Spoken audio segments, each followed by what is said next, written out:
नमस्कार, स्वागत है आपका बीटीवी न्यूज में। आपके साथ मैं हूं सना और आइए खबरों की शुरुआत से पहले एक नजर डाल लेते हैं हेडलाइंस पर। 22 सितंबर को जबलपुर में भाजपा की जन आशीर्वाद यात्रा। पश्चिम और कैंट विधानसभाओं में आयोजित जन आशीर्वाद यात्रा में सीएम शिवराज सिंह चौहान भी होंगे शामिल।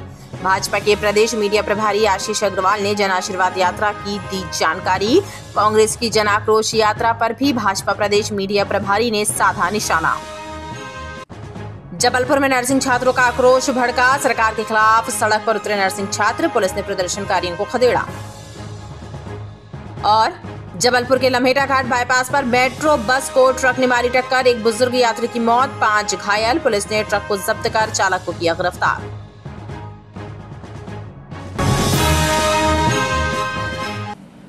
जबलपुर में नर्सिंग विद्यार्थियों ने बुधवार को जमकर प्रदर्शन किया। नर्सिंग छात्रों ने सिविक सेंटर में एकत्र होकर पहले धरना दिया और उसके बाद रैली के रूप में कलेक्टर कार्यालय कूच किया। इस दौरान पुलिस और प्रशासन ने प्रदर्शनकारी छात्रों को घंटाघर पर रोक दिया। इस दौरान आक्रोशित नर्सिंग छात्रों और पुलिस के बीच धक्का मुक्की के हालात भी बने। प्रदर्शनकारियों को नियंत्रित करने के लिए पुलिस ने हल्का बल प्रयोग और वाटर कैनन का उपयोग किया, जिससे भगदड़ और अफरा तफरी भी मच गई। विगत 3 वर्षों से नर्सिंग छात्रों की परीक्षाएं आयोजित नहीं हुई हैं, लिहाजा अपने भविष्य को लेकर नर्सिंग छात्र लगातार आंदोलन की राह पर है।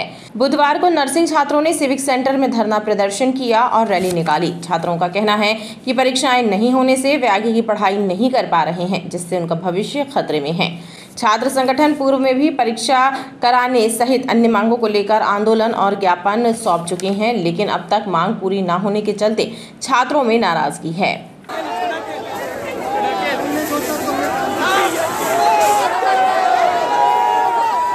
आज का प्रदर्शन का मुख्य मांग ये है कि ये बच्चे जो बेचारे रेगुलर पढ़ाई कर रहे हैं 3 साल से, मध्य प्रदेश सरकार इनकी परीक्षाएं नहीं करवा पा रही है।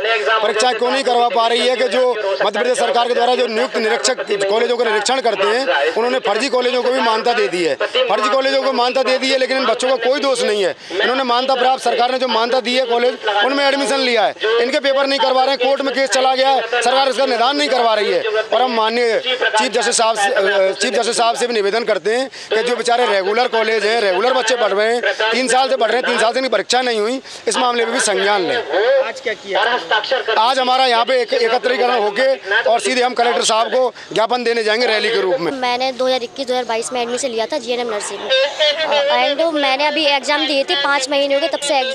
बहुत 3 साल बाद एग्जाम हुए, उसके बाद रिजल्ट नहीं आया, वो अभी तक रिजल्ट नहीं दिया। और इलेक्शन की वजह से मुख्यमंत्री जी भूल ही गए कि बच्चों के नर्सिंग के रिजल्ट भी देना है। मेरी फैमिली वाले तो ये तक बोलने लगे कि क्यों पढ़ रही हैं, अब ये रिजल्ट नहीं आ रहा, तब फालतू में पैसे फंसा रही, इसमें कुछ है ही नहीं नर्सिंग में, क्यों कर रही, कुछ और कर लेती। मतलब ऐसा सब कुछ क्वेश्चन करने लगे, गांव वाले भी, फैमिली वाले, सब लोग।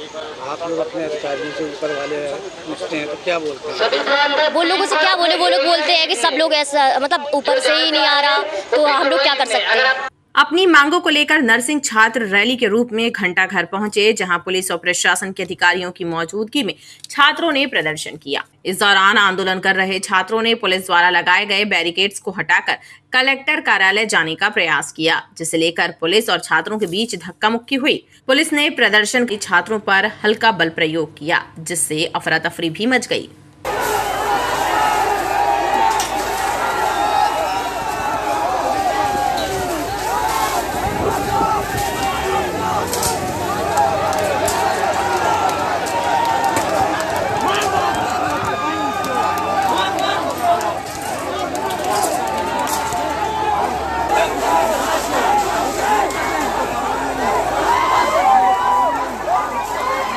ग्वालियर से शिवनासी नर्सिंग कॉलेज से आया हूँ। हम अपने प्रदर्शन कर रहे थे यहाँ, तो पुलिस प्रशासन ने लाठीचार्ज किया और हमारी एप्रन, हमारी यूनिफॉर्म भी फाड़ी है। सर, हम प्रशासन से ये कहना चाहते हैं कि आपको स्टूडेंटों पर लाठीचार्ज करने का अधिकार है तो अच्छे से करें, कोई दिक्कत नहीं है। हम तैयार हैं, पिटने के लिए तैयार हैं हम, लेकिन हम अपना अधिकार मांग रहे हैं। 3 साल से हमारा कोई भी एग्जाम नहीं हुआ है, घर वाले पैसे देने के लिए सक्षम नहीं है। हमारी सरकार से यही मांग है कि हमें प्रमोशन चाहिए। आगामी 22 सितंबर को भारतीय जनता पार्टी की जन आशीर्वाद यात्रा जबलपुर पहुंच रही है। जन आशीर्वाद यात्रा में प्रदेश के मुख्यमंत्री शिवराज सिंह चौहान भी शामिल होंगे। भाजपा की जन आशीर्वाद यात्रा पश्चिम और कैंट विधानसभा क्षेत्र में होगी। जन आशीर्वाद यात्रा के आयोजन को लेकर भाजपा के प्रदेश मीडिया प्रभारी आशीष अग्रवाल ने मीडिया से चर्चा की। इस दौरान उन्होंने कांग्रेस की जन आक्रोश यात्रा पर भी निशाना साधा। विधानसभा चुनाव के ठीक पहले जन आशीर्वाद यात्राओं के माध्यम से भाजपा का जनसंपर्क शुरू हो चुका है। 22 सितंबर को भाजपा की जन आशीर्वाद यात्रा जबलपुर पहुंच रही है। जबलपुर में पश्चिम और कैंट विधानसभा क्षेत्रों में भाजपा जन आशीर्वाद यात्रा निकालेगी। इस यात्रा में प्रदेश के मुख्यमंत्री शिवराज सिंह चौहान भी शामिल होंगे। जबलपुर में होने वाली जन आशीर्वाद यात्रा को लेकर भारतीय जनता पार्टी के प्रदेश मीडिया प्रभारी आशीष अग्रवाल ने पत्रकारों से चर्चा की। उन्होंने बताया कि भाजपा द्वारा पूरे प्रदेश में अलग अलग स्थानों पर 5 जन आशीर्वाद यात्राएं निकाली गई हैं। जन आशीर्वाद यात्रा को प्रदेश की जनता का आशीर्वाद मिल रहा है। इस दौरान प्रदेश मीडिया प्रभारी ने कांग्रेस की जन आक्रोश यात्रा पर भी निशाना साधा। ये जबलपुर कैंट और जबलपुर पश्चिम विधानसभाओं में पहुंच के सामूहिक नेतृत्व के साथ जनता का आशीर्वाद मांगेगी। इसमें माननीय शिवराज सिंह जी चौहान मुख्य रूप से उपस्थित रहेंगे। उसके अतिरिक्त हमारे सभी अन्य नेतृत्व सामूहिकता से जनता का आशीर्वाद प्राप्त करेंगे। जबलपुर महानगर में यह जो यात्रा है पश्चिम विधानसभा में लगभग 3 बजे पहुंचेगी। उसका रूट कटंगा तिराहे से प्रारंभ होकर गोरखपुर, छोटी लाइन, अनगढ़ महावीर मंदिर, हाथीताल, हाउसिंग बोर्ड कॉलोनी, कृपाल चौक, रतन नगर, शारदा चौक, चुंगी चौकी, बीटी तिराहा, गड़ा बाजार, आनंद कुंज, पंडा की मड़िया, गौतम जी की मड़िया पहुंचेगी, जहां मुख्यमंत्री जी आम सभा को संबोधित करेंगे। इसके उपरांत यह यात्रा जबलपुर कैंट विधानसभा में पहुंचेगी, जहां भोकलपुर से स्टार्ट होके जबलपुर कैंट विधानसभा में पहुंचेगी, जहां रांझी जल शोधन संयंत्र, व्हीकल मोड़, रांझी थाना, सीओडी चौराहा, मोनी तिराहा, गुरुद्वारा मस्ताना चौक, राधा कृष्ण मंदिर, गणेशगंज स्कूल से बड़ा पत्थर पहुंचेगी, जहां आम सभा को हमारे नेतागण संबोधित करेंगे। भारतीय जनता पार्टी का हर एक कार्यकर्ता जबलपुर में इस यात्रा का स्वागत करने के लिए पलक पावड़े बिछाकर तैयार है।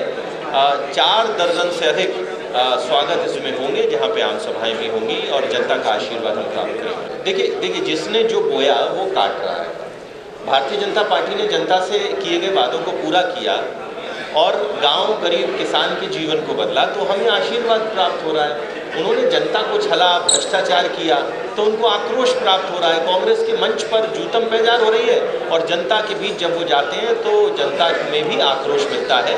तो ये उनकी पद्धति है, ये हमारी पद्धति है। पत्रकार वार्ता के दौरान विधायक अशोक रूहानी, विधायक अजय विश्नोई सहित भाजपा नेता भी मौके पर मौजूद रहे। राज्य शासन के लोक सेवा प्रबंधन द्वारा लोक सेवा केंद्रों से प्रदान की जाने वाली सेवाओं के आवेदन शुल्क की राशि कम किए जाने का लोक सेवा केंद्र संचालकों ने विरोध शुरू कर दिया है। बुधवार को लोक सेवा केंद्र संचालकों ने काम बंद हड़ताल कर जिला प्रशासन को मांग पत्र सौंपा। केंद्र संचालकों की हड़ताल से कामकाज भी प्रभावित हुआ। राज्य शासन के लोक सेवा प्रबंधन विभाग द्वारा लोक सेवा केंद्रों से प्रदान की जाने वाली सेवाओं के आवेदन शुल्क की राशि को घटा दिया गया है। राज्य शासन के इस आदेश से लोक सेवा केंद्र संचालकों में आक्रोश है। शासन के इस फरमान के विरोध में लोक सेवा केंद्र संचालकों ने काम बंद हड़ताल की। केंद्र संचालकों द्वारा इस संबंध में कलेक्टर से मुलाकात कर उन्हें ज्ञापन सौंपा गया और साथ ही लोक सेवा प्रबंधन विभाग द्वारा लोक सेवा केंद्र के माध्यम से प्रदान की जाने वाली सेवाओं का आवेदन शुल्क यथावत रखने की मांग की गई। शासन के द्वारा जो वेंडर का जो शुल्क था उसको अचानक 15 रुपये करने के विरोध में हमने हड़ताल की थी। कलेक्टर साहब से हमारी मुलाकात हुई है। उन्होंने हमको आश्वासन दिया है कि जो आपकी मांगे हैं, जो आपकी कुछ दिक्कत हो रही है, उसको लेके वो शासन से बातचीत करेंगे और आपका हमारा जल्द से जल्दी निराकरण करवाएंगे। उनके कहने के अनुसार कि अभी आप केंद्र तो खोलें, जो जनता को दिक्कत हो रही है आप उस जो तक को और ना बढ़ाएं, वो आप केंद्र का संचालन करें, लेकिन हम आपकी मांगे जल्दी से जल्दी पूरी कराने की कोशिश करेंगे।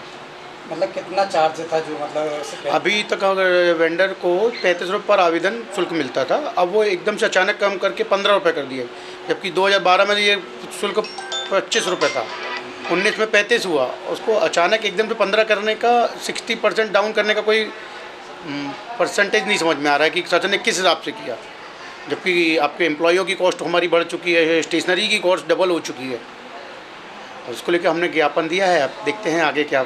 पहले 25 रुपये रेट था, तो उस हिसाब से उस पैसों से सारे खर्चे संचालक को वहन करने होते थे। अब 2012 में की स्थिति देखें तो हर चीज़ का रेट कम था। आज अगर हम 2022 की और 23 की बात करेंगे तो हर चीज़ का रेट महंगा हो चुका है। पहले बिजली के रेट बहुत कम हुआ करते थे, आज की स्थिति में ज़्यादा हैं। अगर 12 की स्थिति में आप हर एक चीज़ देखोगे, पेट्रोल देखोगे, सारी चीज़ें देखोगे तो अलग थी, आज अलग हैं। तो उस हिसाब से जब शासन ने 19 में रेट बढ़ा के 35 किया तो अब एकदम से कम करने का कुछ मतलब समझ में नहीं आता शासन का। इधर लोक सेवा केंद्र में हड़ताल होने के कारण आम जनता को भी परेशानी का सामना करना पड़ा। लोग जब लोक सेवा केंद्र पहुंचे तो उनके कार्य नहीं हुए। आज हड़ताल है यहाँ पे, मुझे सेंट्रल वाला जाति बनवाना था तो वो बोल रहे हैं कि कल बनेगा। क्या कुछ वजह बताएं कि किस वजह से हड़ताल? हाँ, वो शुल्क जो पोर्टल शुल्क लगता है ना, वो कम कर दिया गया है, 15 रुपये कर दिया गया है, इस वजह से। क्या परेशानी जा रही है? मुझे बनवाना था, 26 तारीख तक मेरा फॉर्म की लास्ट डेट थी, तो अब वो बोल रहे हैं कि अब आज नहीं हो पाएगा, तो अब कल का भी कुछ पक्का नहीं है, तो इस वजह से फॉर्म पता नहीं मैं भर पाऊँगी कि नहीं। तो ऐसे में हड़ताल नहीं करना चाहिए? नहीं करना चाहिए। जी, कलेक्टर ऑफिस आए हैं, हमारे आधार कार्ड में नाम और एड्रेस में कुछ गड़बड़ हो गया है, वो कटनी बिछिया डल गया है, उसको सुधारने के लिए यहाँ पे आए तो क्या होता है? यहाँ तो हड़ताल चल रही है सर। किस तरह परेशानी आप लोग को हो रही है? सर आए हैं इतनी दूर से, रद्दी चौकी से, परेशान हो रहे हैं, क्या कर सकते हैं। क्या बोल रहे हैं? अब उनसे तो कोई बात ही नहीं, वो बोल रहे हड़ताल है, अब बताइए अब हम लोग क्या करें। हालांकि प्रशासन से मिले आश्वासन के बाद लोक सेवा केंद्र संचालकों ने कुछ देर बाद सेवाएं बहाल कर दी। पर्वराज पर्यूषण पर्व पर नगर के जैन मंदिरों में विभिन्न धार्मिक कार्यक्रमों का क्रम जारी है। जैन समाज के लोग भगवान का पूजन अर्चन और दर्शन कर पुण्य लाभ अर्जित कर रहे हैं। दशलक्षण पर्व के दूसरे दिन उत्तम मार्तव धर्म मनाया गया। जैन मंदिरों में दशलक्षण महापर्व के अवसर पर विविध सांस्कृतिक कार्यक्रम भी आयोजित किए जा रहे हैं। पर्वराज पर्यूषण पर्व पर नगर के दिगंबर जैन मंदिरों में विभिन्न धार्मिक और सांस्कृतिक कार्यक्रमों का क्रम जारी है। जैन मंदिर में भगवान के दर्शन, पूजन और अभिषेक के लिए भक्तों का तांता लग रहा है। इसी कड़ी में श्री 1008 आदिनाथ त्रिमूर्ति दिगंबर जैन मंदिर में भी दशलक्षण पर्व पर धार्मिक और सांस्कृतिक कार्यक्रम आयोजित किए जा रहे हैं। मंदिर में जैन समाज के श्रद्धालु विधि विधान से भगवान का पूजन अर्चन कर धर्म लाभ अर्जित कर रहे हैं। पर्यूषण पर्व पर मंदिर में विभिन्न सांस्कृतिक कार्यक्रम भी हो रहे हैं। श्री 1008 आदिनाथ त्रिमूर्ति दिगंबर जैन पंचायती मंदिर से हमारी समिति ने इस वर्ष पर्वराज पर्यूषण महापर्व पर बहुत अच्छे बच्चों के कार्यक्रम और भक्ति भावना में बहते हुए हमारी समाज के लोग और जबलपुर जैन समाज से आज यहाँ पर हमारे विशाल मंदिर में यहाँ पर जो मूर्तियाँ विराजमान हैं उसकी पूजा अर्चन करने और अभिषेक शांति धारा करने के लिए आज पूरे जबलपुर ज़िले से यहाँ पर भक्तगण उपस्थित होते हैं। जहाँ श्री आदिनाथ भगवान के साथ भरत एवं बाहुबली की खड्गासन प्रतिमाएं विराजमान हैं। साथ ही द्वितीय वेदी पर श्री मुनि सुब्रतनाथ भगवान, शीतलनाथ भगवान एवं पार्श्वनाथ भगवान की विशाल प्रतिमाएं विराजित हैं। सभी श्रद्धालु भक्ति भाव से यहाँ पूजन अर्चन कर रहे हैं। पर्यूषण पर्व के दूसरे दिन उत्तम मार्तव धर्म मनाया गया। आचार्य श्री विद्यासागर जी महाराज कहते हैं कि आत्मा के दक्ष धर्मों में से द्वितीय दिवस उत्तम मार्तव धर्म है। वैश्य महासम्मेलन जबलपुर इकाई के पदाधिकारियों ने एक पत्रकार वार्ता का आयोजन किया। पत्रकार वार्ता के माध्यम से पदाधिकारियों ने बताया कि बीते दिनों इंदौर में वैश्य महासम्मेलन की प्रदेश कार्य समिति की बैठक हुई थी। इस बैठक में प्रथम बार राजनीतिक प्रस्ताव पारित किया गया। बैठक में निर्णय लिया गया कि जो भी राजनीतिक दल और प्रत्याशी वैश्यों के हितों का संरक्षण, संवर्धन और उनकी सुरक्षा का वचन देगा, आगामी मध्य प्रदेश विधानसभा चुनाव में वैश्य समाज उसका समर्थन करेगा। आह्वान करेंगे हर राजनीतिक दल से कि अगर कहीं पर भी हम लोग को अनदेखा ना किया जाए, हमारे वैश्य समाज को अनदेखा ना किया जाए, नज़रअंदाज ना किया जाए। हम लोग अभी पूरे देश में लगभग 30% के ऊपर हमारी जनसंख्या है वैश्य समाज की, और हम लोग ये अपील करते, आह्वान करते हर राजनीतिक दल से कि हमें नहीं पता भी प्रत्याशी कौन है, जो भी प्रत्याशी हो वो हमारे समाज, वैश्य समाज के हमारे हर घटक को अगर कहीं पे कोई विपत्ति आती है तो हमारे साथ हमारा संरक्षण करें, हमारे साथ कंधे से कंधा मिलाकर खड़े हों और हमारा बराबर तरीके से प्रतिनिधित्व करें, ताकि हम लोग भी एक अपनी शक्ति को प्रदर्शित कर सकें। जबलपुर के गढ़ा बाजार में रहने वाली 16 वर्षीय नाबालिग बालिका ने फांसी लगाकर आत्महत्या कर ली। किशोरी कक्षा 9वीं की छात्रा थी। इस घटना की वजह भी स्पष्ट नहीं हो पाई है। गढ़ा पुलिस ने मौके पर पहुंचकर शव को पोस्टमार्टम के लिए मेडिकल भेजा है। पुलिस ने मर्ग कायम कर मामले की जांच शुरू कर दी है। गढ़ा बाजार में रहने वाली 16 वर्ष की एक छात्रा ने अपने घर पर फांसी लगाकर आत्महत्या कर ली। जानकारी मिलने के बाद गढ़ा पुलिस मौके पर पहुंची और पुलिस ने किशोरी के शव को पोस्टमार्टम के लिए भेजा। किशोरी द्वारा आत्महत्या किए जाने की वजह अभी तक स्पष्ट नहीं हुई है। पुलिस के मुताबिक छात्रा के पास किसी तरह का सुसाइड नोट भी नहीं मिला है। किशोरी के परिजन भी घटना को लेकर फिलहाल कुछ बता नहीं पाए हैं। पुलिस ने मामले में मर्ग कायम किया है। पुलिस को सूचना मिली है कि निधि कर्ण, जो कि 16 वर्ष की है, गढ़ा बाजार जनता होटल के पास रहती है, उसने फांसी लगा ली है। ये कल रात 8:30 बजे की घटना है। मौके पर पुलिस पहुंची और उसके शव को पोस्टमार्टम हेतु मेडिकल भेजा गया है। अभी तक की जानकारी में कोई चीजें स्पष्ट नहीं हो पाई हैं। पुलिस हर बिंदु पर जांच कर रही है। पुलिस ने प्रथम दृष्टया मर्ग कायम कर लिया है इसमें, और मर्ग जांच में और पीएम के बाद में क्या स्थिति स्पष्ट होती है, जांच में जो तथ्य आएंगे वो कराया जाएगा। किशोरी ने आत्महत्या जैसा कदम आखिर क्यों उठाया, इसे लेकर गढ़ा पुलिस ने जांच शुरू कर दी है। लम्हेटा बाईपास के पास मेट्रो बस को एक ट्रक ने टक्कर मार दी। इस घटना में मेट्रो बस में सवार 5 लोग घायल हुए, तो वहीं एक 62 वर्षीय बुजुर्ग की इस हादसे में मौत हो गई है। घटना में घायल हुए लोगों को इलाज के लिए अस्पताल में भेजा गया है। वहीं पुलिस ने हादसे को अंजाम देने वाले ट्रक को जब्त कर चालक को गिरफ्तार कर लिया है। तिलवारा थाना अंतर्गत लम्हेटा बाईपास पर बुधवार की सुबह भेड़ाघाट से सगड़ा की ओर जा रही एक मेट्रो बस की ट्रक से टक्कर हो गई। इस हादसे में मेट्रो बस में सवार 5 यात्री घायल हो गए हैं, जबकि चौकीताल के रहने वाले 62 वर्षीय एक बुजुर्ग की मौत हो गई है। हादसे के बाद पुलिस की मदद से घायलों को इलाज के लिए अस्पताल भेजा गया। पुलिस ने ट्रक को जब्त कर चालक को गिरफ्तार कर लिया है। घटना में मृत हुए वृद्ध के शव को पोस्टमार्टम के लिए भेजकर पुलिस ने मामले में मर्ग कायम किया है। आज थाना तिलवारा क्षेत्र में लम्हेटा घाट के पास हाईवे पर एक बस आ रही थी, तो बस और ट्रक में टक्कर हो गई है, जिसमें बस में सवार एक आदमी की मृत्यु हो गई है और 5 लोग घायल हैं। घायलों को इलाज के लिए अस्पताल भिजवाया गया है। मृतक का पोस्टमार्टम के लिए भेजा गया है। पोस्टमार्टम रिपोर्ट आने के बाद संबंधित ट्रक चालक के विरुद्ध कार्रवाई की जाएगी। इधर हादसे के बाद बरगी क्षेत्र के विधायक भी मौके पर पहुंच गए थे और उन्होंने भी हादसे की जानकारी हासिल की।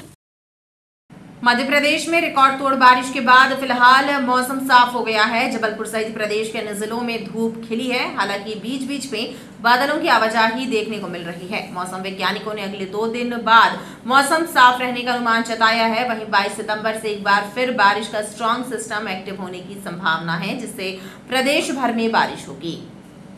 मध्य प्रदेश सहित महाकौशल अंचल में रिकॉर्ड तोड़ बारिश के बाद फिलहाल मौसम साफ हो गया है। हालांकि मौसम विभाग ने 2 दिनों के बाद यानी 22 सितंबर से फिर से बारिश का स्ट्रॉन्ग सिस्टम एक्टिव होने और प्रदेश में बारिश होने की संभावना व्यक्त की है। मौसम वैज्ञानिकों की माने तो अगला सिस्टम भी बहुत स्ट्रॉन्ग होगा, जिससे प्रदेश में तेज बारिश हो सकती है। हालांकि बारिश का दौर थमते ही गर्मी का असर बढ़ गया है। दिन के तापमान में 2 डिग्री सेल्सियस की बढ़त दर्ज की गई है।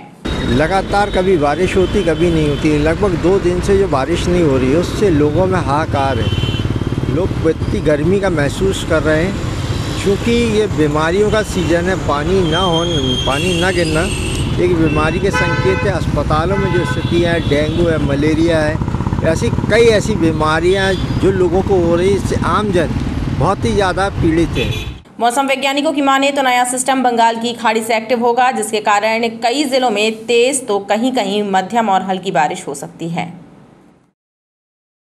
खबरों का सिलसिला लगातार जारी रहेगा। आप देखते रहिए BTV न्यूज़।